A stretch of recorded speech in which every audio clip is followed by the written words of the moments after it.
É ela, tenho certeza! Gritou o homem apontando para a mulher de roupas simples que servia café no bar da esquina. Os outros riram, zombando dele.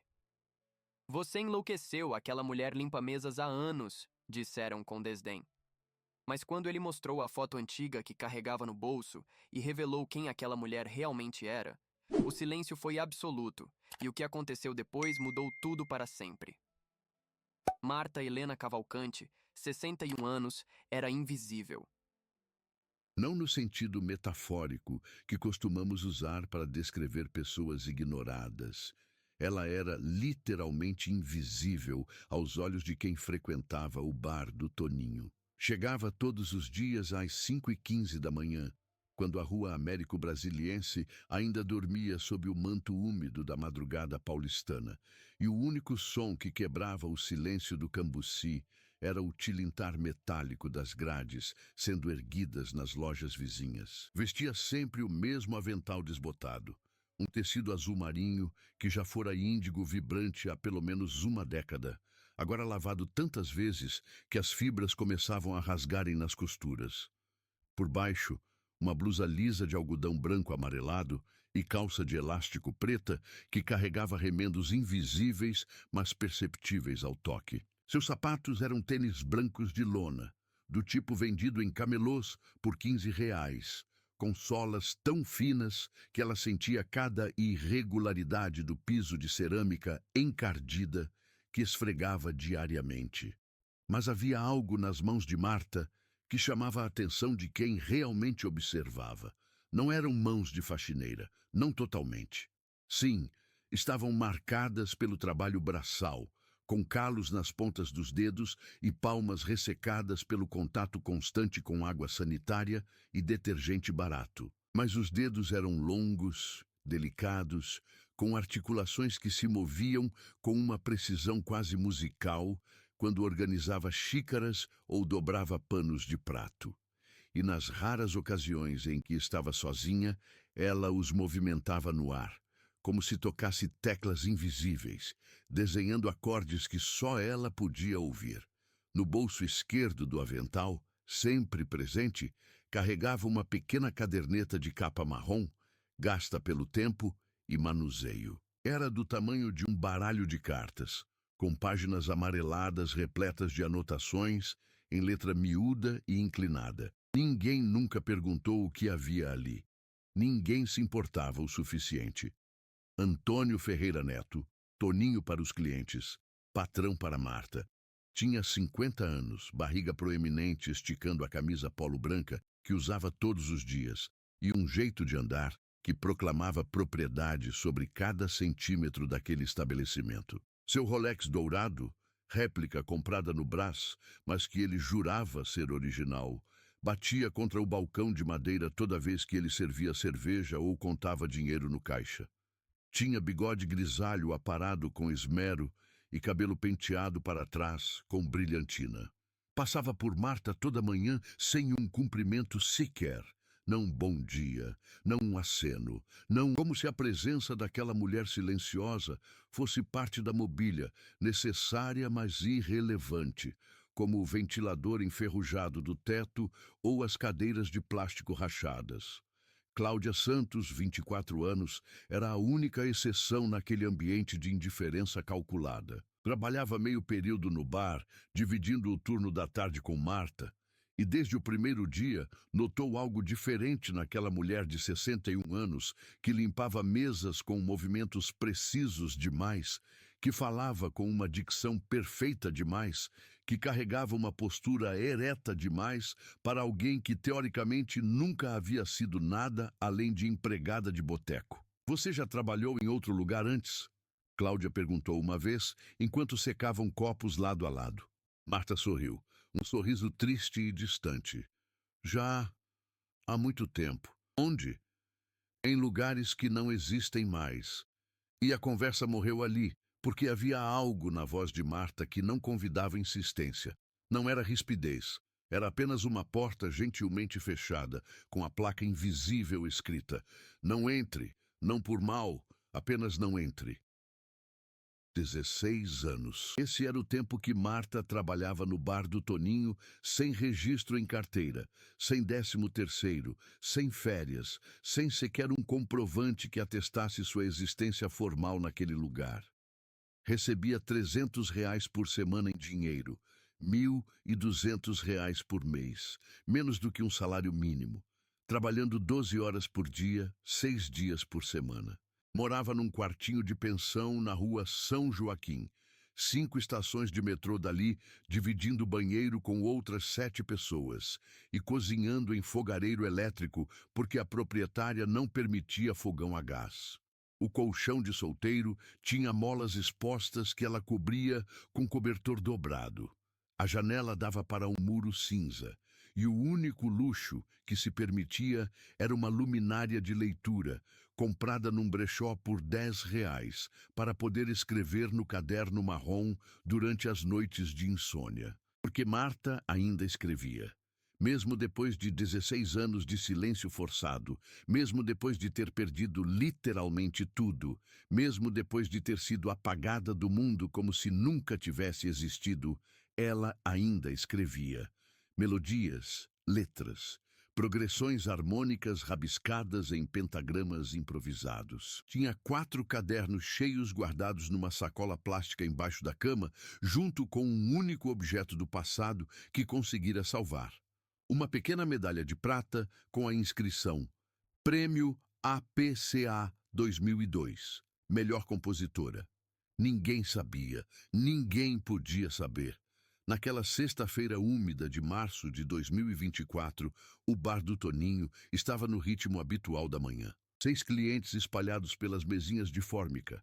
O cheiro de café requentado, misturado ao aroma de óleo de fritura que jamais saía das paredes. Marta organizava xícaras atrás do balcão com os movimentos precisos de quem já repetiu o gesto 10.000 vezes. Braço direito alcança, mão esquerda segura, empilha com suavidade para não fazer barulho. Foi quando Toninho passou por ela carregando uma caixa de cerveja e, sem olhar, derrubou a pilha de xícaras que ela acabara de organizar. O estrondo do vidro quebrando fez todos os clientes levantarem a cabeça.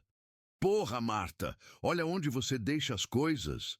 Ele explodiu, jogando a caixa no chão com violência teatral. Marta abaixou imediatamente, começando a recolher os cacos. "Desculpe, seu Toninho. Desculpe", ele zombou, imitando a voz dela para o público de clientes que já começava a sorrir. "Sabe quanto custa uma dúzia de xícara?" "Claro que não sabe, né? Porque você nunca pagou nada na vida. Só sabe quebrar." As mãos dela tremiam imperceptivelmente enquanto juntava os pedaços de vidro. Um caco cortou seu dedo indicador esquerdo. Exatamente o dedo que costumava usar para alcançar as teclas mais agudas do piano numa vida anterior. Sangue começou a pingar no piso recém-lavado. "E agora tá sangrando em cima do chão limpo. Puta que pariu!" Toninho chutou a caixa de cerveja na direção dela, fazendo 2 garrafas rolarem e quase acertarem seu rosto. "Você vai pagar essas xícaras, sim, senhora. Vou descontar do seu pagamento." Marta não respondeu. Apenas apertou o dedo com um pano de prato e continuou recolhendo cacos. Cada movimento controlado, cada respiração medida. Cláudia correu para ajudá-la, mas Toninho a impediu com um gesto brusco. "Deixa ela. Quem quebrou que limpe." 3 dos 6 clientes riram. 2 desviaram o olhar desconfortáveis. O senhor de cabelos brancos, que frequentava o bar há anos, sussurrou algo para o vizinho de mesa que soou como "coitada." Mas ninguém se levantou, ninguém disse nada. Quando Marta finalmente terminou de limpar tudo, Toninho já estava no caixa contando dinheiro, ostensivamente, fazendo questão de que ela visse cada nota de 50 sendo separada. R$ 300 essa semana, ele anunciou alto. "Porque você me deve 70 pelas xícaras e ainda tô sendo bonzinho porque podia te cobrar mais." Marta apenas acenou com a cabeça, guardou o pano ensanguentado no bolso do avental e voltou para a pia. Seus dedos tocaram discretamente a caderneta marrom no bolso esquerdo, um gesto inconsciente, reflexo de autoconforto desenvolvido ao longo de anos de humilhação silenciosa.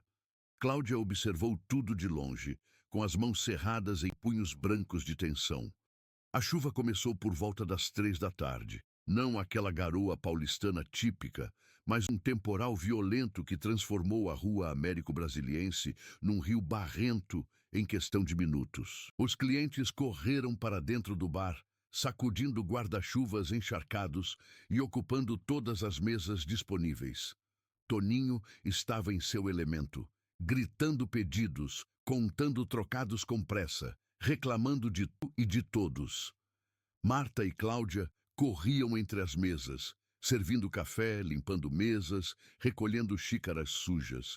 Foi quando a porta de madeira rangeu e um rapaz entrou apressado, encharcado de chuva. Tênis de lona totalmente molhados, calça jeans escura grudada nas pernas, uma mochila grande nas costas, pingando água no piso. Tinha 27 anos, talvez 28, barba mal feita, cabelos castanhos longos até os ombros, óculos de armação fina embaçados pela umidade. Ele parou no meio do salão, tirando os óculos para limpá-los na camisa molhada. Gesto inútil que só piorou a situação. Olhou ao redor procurando uma mesa vazia, mas todas estavam ocupadas. Foi quando seu olhar bateu no balcão e encontrou Marta. O corpo inteiro do rapaz congelou. Os óculos escorregaram de sua mão e caíram no chão com um estalo seco. Ele não se abaixou para pegá-los. Apenas ficou ali, boca entreaberta, olhos arregalados fixos na mulher de avental que segurava uma bandeja suja. E o observava com a expressão de quem está acostumada a ser olhada como um fantasma. Não, não é possível, lhe sussurrou, mas sua voz foi engolida pelo barulho da chuva, batendo no toldo de lona do bar e pelas conversas altas dos clientes encharcados pedindo café quente. Marta desviou o olhar rapidamente, virando de costas para organizar xícaras no balcão, mas suas mãos tremiam. As mesmas mãos que tocavam teclas invisíveis no ar agora seguravam porcelana barata com força demais, como se precisasse se ancorar em algo sólido para não desmoronar. O rapaz deu 3 passos na direção dela, tropeçou numa cadeira, quase caiu. Outros clientes olharam com irritação, fazendo comentários sobre gente bêbada e juventude sem noção. Ele nem ouviu. Seus olhos não saíam daquela mulher de avental azul desbotado que agora fingia estar ocupadíssima, organizando guardanapos de papel. Senhora! Ele chamou, voz trêmula. Com licença, senhora. Marta não se virou. Cláudia, que observava a cena do outro lado do salão, franziu a testa. Via algo errado ali. Aquele rapaz encharcado não estava pedindo café. Estava olhando para Marta como quem vê um fantasma, ou uma santa, ou ambos. Ele tirou a mochila das costas com movimentos desajeitados, quase derrubando-a no chão molhado. Abriu o zíper principal com dedos trêmulos, procurando algo com urgência desesperada. Papéis amassados voaram para fora, livros encharcados, um estojo de lápis que se espatifou no piso, até que, finalmente, ele encontrou. Uma foto antiga, protegida num plástico transparente, amarelada pelas bordas, mas ainda perfeitamente reconhecível. Era uma foto de palco. Uma mulher de aproximadamente 45 anos, curtos num corte elegante, vestido preto simples, mas sofisticado, sentada ao piano. As mãos dela pairavam sobre as teclas em meio a um acorde, capturadas. Seu rosto estava levemente virado para a plateia, sorrindo. Não aquele sorriso forçado de quem posa para a foto, mas um sorriso genuíno de quem está fazendo exatamente o que nasceu para fazer. No canto inferior direito, uma dedicatória escrita à mão em tinta azul. Para Chico, que me ensinou que música não se aprende, se descobre. Com carinho, Helena Cava, Teatro Municipal, 2003. O rapaz ergueu a foto com as 2 mãos, como se fosse uma oferenda religiosa. É você, ele disse, voz quebrando. Eu sei que é você. O bar inteiro parou. Toninho largou o copo que estava secando. Cláudia deixou a bandeja cair na mesa com um estrondo. Os 6 clientes que antes conversavam alto, agora estavam em silêncio absoluto. Todos os olhares convergindo para aquela cena impossível. Um rapaz encharcado, segurando uma foto antiga e apontando para a faxineira do bar. Marta virou-se lentamente. Seus olhos encontraram a foto. E naquele instante, algo quebrou dentro dela. Não de dor, mas de alívio. Como uma represa que segurou águas por 16 anos e finalmente cedeu. Helena Cava, o rapaz disse, agora com voz mais firme. Você é Helena Cava. Toninho explodiu em gargalhada. Uma gargalhada alta, cruel, que ecoou pelas paredes do bar como um tiro. Helena Cava! Helena Cava! Rapaz, você bateu a cabeça ou tá doidão de droga? Ele apontou para Marta com escárnio absoluto. Essa aqui é a Marta. A Marta, ela limpa a privada há 16 anos nesse bar. Helena Cava era uma compositora famosa. Você acha mesmo que uma compositora famosa ia estar aqui esfregando o chão e servindo café para caminhoneiro bêbado? Vários clientes riram junto. É verdade, moleque, um deles gritou. Você fumou maconha estragada? Aquela mulher ali nunca viu piano nem foto. Mas Leandro, porque esse era o nome do rapaz, não desviou os olhos de Marta. Meu nome é Leandro Pacheco, ele disse, ignorando completamente as risadas. Sou estudante de piano. Meu professor, Francisco Andrade, foi aluno da senhora em 2002. Ele tem uma coleção de partituras assinadas pela senhora. Ele me mostrou essa foto há 3 semanas, quando eu disse que queria desistir da música porque achava que não tinha futuro nisso. E ele me contou sobre Helena Cava, sobre a compositora que escreveu Silêncio das Águas, Madrugada Suspensa, 3 acordes para o fim, sobre a mulher que ganhou o prêmio APCA 2 vezes consecutivas, sobre a artista que desapareceu do cenário musical em 2008 e ninguém nunca mais ouviu falar. A risada de Toninho morreu lentamente, substituída por um silêncio pesado, quase tangível. Leandro deu mais 2 passos na direção de Marta, agora tão próximo que podia ver as lágrimas silenciosas escorrendo pelo rosto dela. Eu sei que é a senhora, ele repetiu, mais suave agora, porque eu decorei cada foto, cada imagem que consegui encontrar online, e principalmente porque... Ele apontou para as mãos dela, ainda segurando guardanapos de papel com aquela precisão antinatural. Aqueles dedos longos que se moviam como se dançassem. Porque essas não são mãos de faxineira, são mãos de pianista. Cláudia soltou um gemido sufocado, levando as mãos à boca. Marta fechou os olhos, respirou fundo, e quando os abriu novamente, algo tinha mudado neles. Não era mais o olhar de quem se esconde. Era o olhar de quem finalmente pode parar de mentir. Era, ela disse, voz baixa, mas firme. Eram mãos de pianista. Há muito tempo. Não!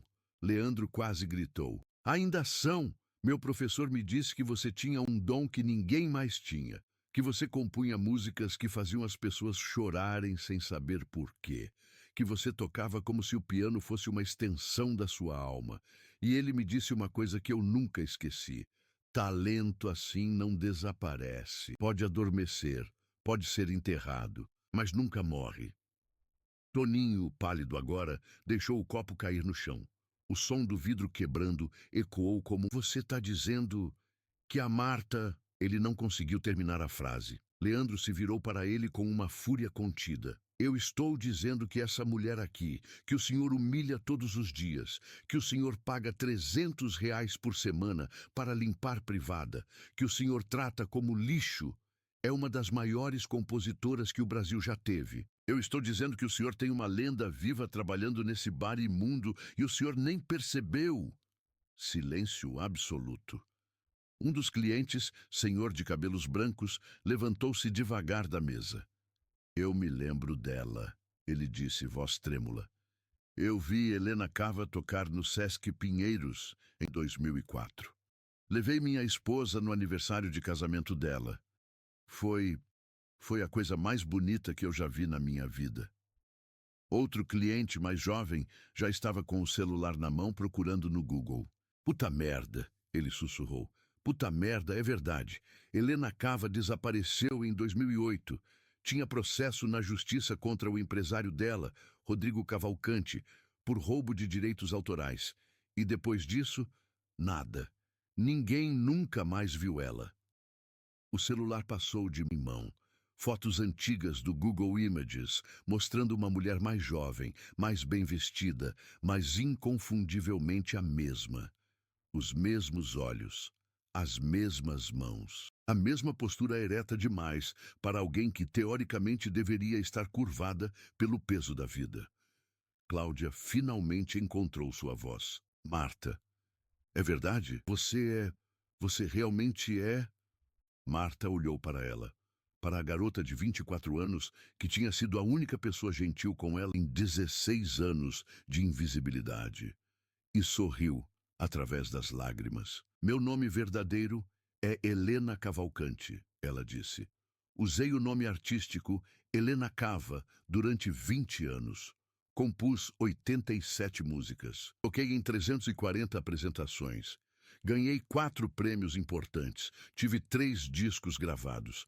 Em 2008, meu ex-marido, Rodrigo Cavalcante, que também era meu empresário, roubou os direitos autorais de todas as minhas composições e me deixou sem nada, sem dinheiro, sem casa, sem carreira. E quando tentei processar, ele usou advogados caros que arrastaram o caso por anos, até eu não ter mais recursos para continuar. Então eu desapareci, mudei de nome e vim parar aqui. Ela olhou ao redor do bar, para aquelas paredes encardidas que tinha limpado 1000 vezes, para aquele piso de cerâmica rachada que conhecia cada centímetro, para aquele balcão de madeira onde tinha servido café para pessoas que nunca a olhavam nos olhos. E durante 16 anos eu limpei mesas e fui invisível e aguentei humilhação, porque era isso ou morrer de fome nas ruas, e eu escolhi viver, mesmo que viver significasse morrer um pouco todo dia. Toninho estava branco como papel. Eu não sabia. Nunca perguntou. Marta cortou, e sua voz tinha agora uma firmeza que ele nunca tinha ouvido antes. Em 16 anos você nunca me perguntou meu nome completo, nunca perguntou de onde eu vinha, nunca perguntou se eu tinha família, nunca me registrou, nunca me deu um comprovante de que eu existia. Porque para você, eu não existia. Eu era apenas uma ferramenta, algo que limpava sujeira. E quando quebrava, você me xingava e descontava do pagamento. Ela tirou o avental azul desbotado lentamente, dobrando-o com cuidado. Não porque ele merecesse cuidado, mas porque era o gesto muscular de 16 anos que seu corpo ainda executava no automático. Eu não vou mais voltar amanhã, ela disse simplesmente. Você pode ficar com os R$ 300 dessa semana. Considere como pagamento pelas xícaras quebradas. Colocou o avental sobre o balcão com a delicadeza de quem fecha um caixão. Leandro deu um passo à frente. Por favor. A senhora ainda compõe? Marta tocou o bolso esquerdo do avental, onde a caderneta marrom ainda descansava. Hesitou. Então a tirou lentamente e a abriu, revelando páginas amareladas repletas de pentagramas desenhados à mão, notas musicais anotadas em tinta azul, letras escritas em letra miúda. Nunca parei, ela disse, mesmo quando não tinha piano, mesmo quando não tinha futuro, eu ainda escrevia, porque era a única coisa que eles não podiam me tirar. Leandro pegou a caderneta com as 2 mãos, como quem segura algo sagrado. Seus olhos correram pelas páginas, reconhecendo acordes, identificando progressões harmônicas, decifrando melodias que existiam apenas no papel. E então ele começou a chorar. Não um choro delicado, mas soluços altos e incontroláveis de quem acaba de testemunhar algo que mudará sua vida para sempre. Isso é perfeito, ele sussurrou entre lágrimas. A senhora escreveu obras-primas. E ninguém ouviu. Elas estão aqui, nessa caderneta, guardadas como tesouros numa gaveta trancada. E se virou para os outros clientes, que ainda observavam a cena em choque. Vocês não entendem. É como descobrir que Da Vinci pintou 100 quadros novos e os escondeu debaixo da cama. É como encontrar Mozart trabalhando numa fábrica. Essa mulher aqui é um gênio. E vocês, ele apontou para Toninho com raiva renovada. Vocês a fizeram limpar privada. Cláudia se aproximou de Marta, lágrimas escorrendo pelo rosto. Porque eu tinha medo. Marta respondeu honestamente. Medo que você não acreditasse. Medo que achasse que eu estava inventando histórias para parecer mais importante do que era. Medo que, se alguém soubesse, meu ex-marido descobrisse onde eu estava e tirasse até isso de mim. E principalmente, sua voz quebrou. Medo de lembrar quem eu era antes de tudo desmoronar. Porque doía demais. Cláudia a abraçou. Forte, do jeito que filha abraça a mãe. Você vai voltar, ela disse. Você vai voltar a tocar. Você vai gravar essas músicas. E o mundo inteiro vai saber quem você é. Eu prometo. Eu não sei se consigo, Marta sussurrou. Já faz tanto tempo. Leandro já estava tirando o celular do bolso. Meu professor precisa saber disso. Agora, imediatamente. E depois ele vai ligar para todos os contatos dele na indústria musical. E depois ele parou olhando diretamente para ela. Depois nós vamos fazer justiça. E foi exatamente nesse momento que Toninho, pálido e suando frio, fez a única coisa que sabia fazer quando sentia o controle escorrer pelos dedos. Tentou recuperar o poder. Tá bom, tá bom. Vamos parar com esse drama todo, ele disse com uma risada forçada. Então a Marta era famosa. E daí? Isso foi há 20 anos. As coisas mudaram. Ela trabalha para mim agora, e se ela sair assim do nada, sem aviso prévio, vou processar por abandono de emprego. Leandro o encarou com um desprezo tão puro que Toninho deu um passo para trás. O senhor vai processar, ele disse devagar, deixando cada palavra pesar. Uma funcionária que trabalhou 16 anos sem registro, sem pagamento adequado, sem direitos trabalhistas. O senhor que cometeu crime de exploração laboral durante quase 2 décadas vai processar a vítima. É isso? Toninho abriu a boca. Fechou. Abriu novamente. Nada saiu. Porque se o senhor realmente quer que isso vá para a justiça, Leandro continuou. Eu tenho um primo advogado trabalhista que vai adorar esse caso, e ele não cobra nada adiantado. Só uma porcentagem do que a senhora vai ganhar quando processar esse estabelecimento por todos os danos materiais e morais acumulados. Um dos clientes, o senhor de cabelos brancos que tinha visto Helena Cava tocar em 2004, levantou-se novamente. Eu sou testemunha, ele disse. Frequento esse bar há 8 anos e sempre vi essa mulher sendo tratada como cachorro. Se precisar, outro cliente ergueu a mão. Eu também tenho até vídeo aqui no celular do dia que ele jogou uma caixa de cerveja nela. Toninho estava encurralado. Podia-se ver o pânico crescer em seus olhos. O pânico de quem sempre achou que podia fazer o que quisesse com pessoas invisíveis, e agora descobria que visibilidade pode ser recuperada e vingança pode ser lenta, mas certa. Marta, Helena, por favor. Ele tentou, voz mudando para uma súplica patética. Vamos conversar civilizadamente. Você trabalhou aqui muitos anos, nós somos praticamente família. Ela repetiu, testando a palavra na língua como se fosse veneno. Família não paga R$ 300 por semana. Família não desconta xícara quebrada. Família não grita, puta que pariu, quando alguém sangra. Ela pegou a caderneta de volta das mãos de Leandro e a guardou no bolso da calça. Não mais no avental, porque aquele avental não era mais dela. Família, ela disse novamente, olhando agora para Cláudia, é quem escolhe ficar quando não tem obrigação nenhuma. Virou-se para Leandro. Você disse que seu professor quer me ver? Ele vai querer mais do que ver, Leandro respondeu, sorrindo através das lágrimas.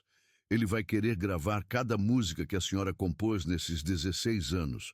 E vai querer que o mundo inteiro saiba que Helena Cava nunca morreu.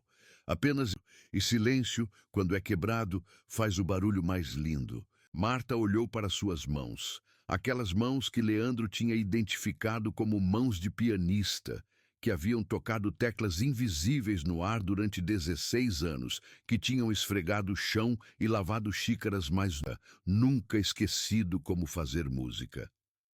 Então vamos, ela disse, e saiu do Toninho pela última vez, seguida por Leandro, por Cláudia, que pediu demissão ali mesmo sem olhar para trás, e pelos 3 clientes que se ofereceram como testemunhas. Toninho ficou sozinho no bar vazio, cercado por mesas sujas, xícaras quebradas no chão e o avental azul desbotado em cima do balcão. Único resquício de que uma lenda tinha estado ali durante 16 anos, e ele tinha sido burro demais para perceber.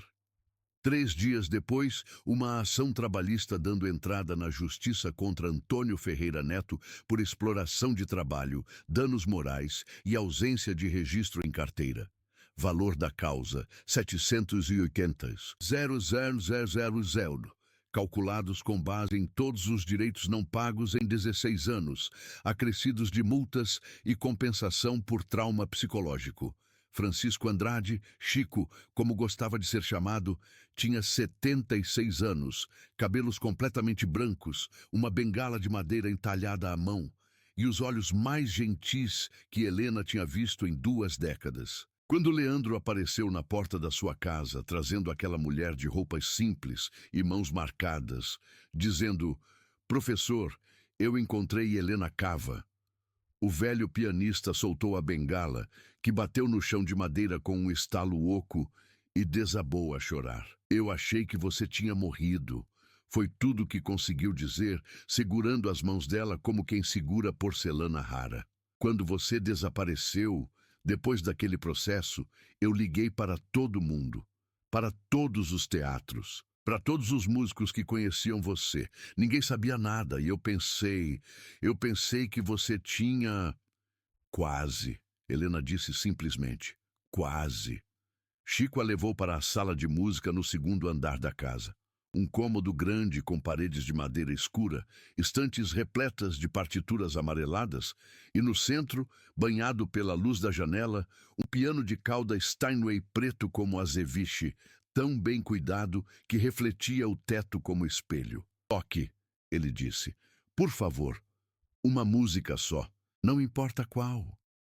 Helena se aproximou devagar, como quem se aproxima de um amor antigo depois de anos sem contato. Sentou-se no banco, ajustou a altura, músculo muscular que o corpo nunca esquece, colocou os dedos sobre as teclas e congelou. As mãos tremiam, os dedos não obedeciam. 16 anos sem tocar um piano de verdade, apenas teclas invisíveis no ar, cadernos rabiscados à caneta, melodias que só existiam na mente. Como voltar? Como simplesmente tocar, como se nada tivesse acontecido? "Eu não consigo," ela sussurrou. "Faz tempo demais. Eu esqueci." "Você não esqueceu," Chico disse, sentando-se ao lado dela no banco. "O corpo lembra, sempre lembra. Apenas comece devagar. Um acorde só. Não precisa ser perfeito, só precisa ser verdadeiro." Helena respirou fundo, fechou os olhos e tocou. Dó maior, um acorde simples, básico, que qualquer iniciante aprende na primeira aula. Mas quando as notas soaram, quando o piano respondeu ao toque daqueles dedos que tinham esperado 16 anos para voltar ao lar, foi como se o universo inteiro tivesse pausado para escutar. Lágrimas escorreram pelo rosto de Helena enquanto ela tocava outro acorde, e outro, e outro. Lentamente a música começou a fluir. Não uma música ensaiada ou perfeita, apenas música. Pura, crua, honesta. Chico chorava. Leandro, encostado na parede do outro lado da sala, também. Até Cláudia, que tinha insistido em vir junto e esperava na cozinha, ouviu e começou a soluçar. Porque aquilo não era simplesmente uma mulher tocando piano, era alguém encontrando um pedaço perdido da própria alma e colando de volta no lugar. Era cura, era retorno, era renascimento. Helena tocou por 40 minutos, pequenos trechos de composições antigas que ainda lembrava. Improviso baseado em músicas novas que tinha escrito na caderneta. Melodias que brotavam das pontas dos dedos, como se sempre estivessem ali. apenas esperando permissão para existir. Quando finalmente parou, as 3 pessoas no aposento aplaudiram até as mãos doerem. Você não perdeu nada, Chico disse, voz embargada. Nada. Você é ainda melhor do que eu lembrava. E agora... Ele se levantou, pegou um envelope pardo de uma das estantes. Agora nós vamos fazer você voltar. Dentro do envelope, contatos de produtores musicais, jornalistas especializados em música, advogados especializados em direitos autorais e uma lista de 20 músicos, alunos antigos de Chico que tinham crescido ouvindo histórias sobre Helena Cava e que dariam qualquer coisa para trabalhar com ela. Eu guardei isso durante anos, ele explicou, desde que você desapareceu, porque uma parte de mim sempre achou que você voltaria. E olha só, eu estava certo. Já nos 6 meses seguintes, aconteceu o seguinte. Março de 2024, Helena Cava reaparece publicamente. O Folha de São Paulo publica matéria de primeira página. A compositora que limpava bares, Helena Cava, ressurge após 16 anos de silêncio. A repercussão é instantânea. Músicos famosos compartilham a história nas redes sociais. Apresentadores de TV ligam pedindo entrevista. Abril de 2024.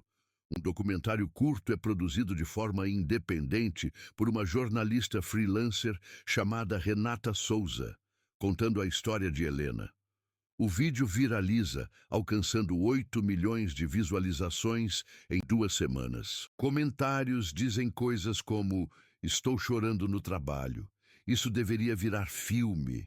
Como eu nunca ouvi falar dela antes. Maio de 2024. Helena grava um disco novo, produzido por voluntários, músicos profissionais que se ofereceram para trabalhar de graça só pela honra de estar envolvidos. 12 músicas compostas durante os 16 anos de silêncio. O título do álbum, Caderneta Marrom. Junho de 2024. O álbum é lançado em plataformas digitais, sem marketing, sem gravadora. Apenas o boca da internet. Em 10 dias, alcança 2 milhões de streams. As críticas são unânimes. Uma obra-prima. A melhor coisa que você vai ouvir este ano. Ela voltou e está melhor do que nunca. Julho de 2024. Helena é convidada para tocar no mesmo Teatro Municipal onde tinha feito sua última apresentação em 2007. O show esgota ingressos em 40 minutos. Pessoas viajam de outros estados para estar lá. Alguns levam cartazes com mensagens como "Bem-vinda de volta" e "Nós nunca esquecemos". Na plateia, primeira fila, estão Cláudia, Leandro, Chico, Renata, a jornalista do documentário, e um advogado chamado Roberto Lins, especialista em direitos autorais, que tinha aceitado o caso de Helena pro bono, sem cobrar nada, porque, segundo ele, justiça tardia ainda é justiça. Helena entra no palco vestindo um vestido preto simples, cabelos grisalhos soltos, sem maquiagem elaborada. Apenas ela e o piano. Senta-se, ajusta o banco, posiciona as mãos sobre as teclas e, antes de tocar, fala. Meu nome é Helena Cavalcante. Alguns de vocês me conhecem como Helena Cava. Durante 20 anos, eu toquei neste palco e em muitos outros. E depois, durante 16 anos, eu desapareci. Não porque eu quis, mas porque me tiraram tudo. Meu nome, minha carreira, minha dignidade. E por um tempo eu aceitei. Eu limpei mesas, eu esfreguei chão, eu fui invisível. Ela faz uma pausa. O teatro está em silêncio absoluto. Dá para ouvir respiração. Mas eu nunca parei de compor, mesmo quando não tinha piano, mesmo quando não tinha futuro. Eu escrevia em cadernos baratos comprados em papelaria de bairro, e essas músicas... Ela levanta uma das mãos apontando para o piano. Essas músicas que vou tocar hoje nasceram no silêncio, na invisibilidade, na dor.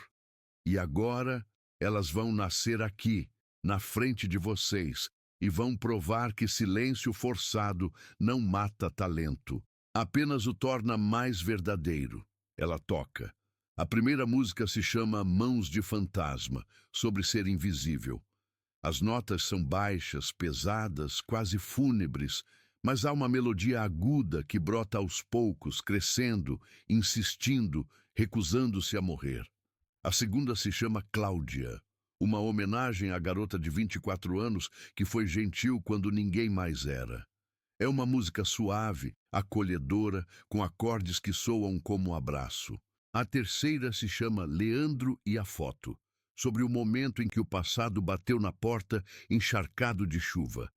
É frenética, urgente, caótica no começo, mas se resolve em harmonia no final. A quarta se chama R$ 300, sobre humilhação. É discordante de propósito, com notas que arranham, que incomodam, que fazem a plateia se contorcer nos assentos porque dói ouvir. E a última, a quinta, se chama Retorno, sobre voltar. É triunfante sem ser piegas, esperançosa sem ser ingênua, e termina em um acorde maior, sustentado por 20 segundos, reverberando pela acústica perfeita daquele teatro histórico, até que não dá mais para distinguir onde a música termina e onde o silêncio começa. A plateia explodiu em aplausos, de pé.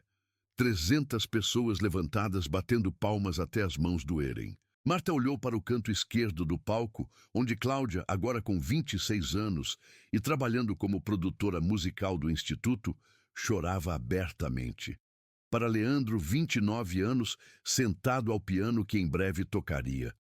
Para Renata, 54 anos, com o celular gravando tudo. Para Amanda, 31 anos, que trabalhava como coordenadora administrativa e tinha se tornado a melhor assistente que Marta poderia pedir. Então olhou para a plateia, onde na 10ª fila estava sentado um homem de 76 anos, cabelos completamente brancos, segurando a mão de uma mulher de 70. Era Francisco Andrade, Chico, o professor de Leandro, o homem que tinha guardado o caderno de partituras por 20 anos, e sua esposa, que Helena Cava tinha curado de câncer de mama em 2002, escrevendo uma música personalizada que ela ouvia todos os dias durante a quimioterapia. Chico tinha sobrevivido ao câncer que o diagnosticaram 1 ano antes. Disseram que tinha 6 meses, ele já estava há 18, e quando perguntaram o que o mantinha vivo, ele disse: "Eu queria ver o dia que Helena voltasse, agora posso ir." Ele não foi.